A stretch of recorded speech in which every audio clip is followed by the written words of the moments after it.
Whenever you're doing plastic repairs, trying to modify or alter a soldering gun into a repair tool is honestly just annoying. So with this tool, you don't need to do that. This is a specific tool, two-prong outlet, fairly decent long cord.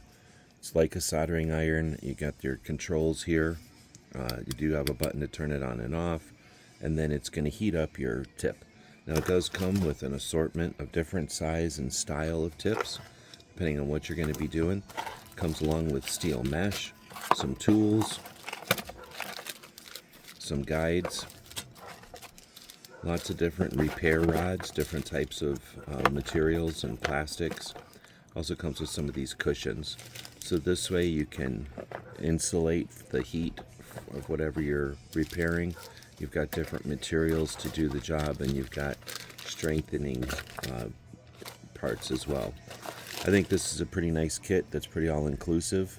That's why I bought it. Hope this helps.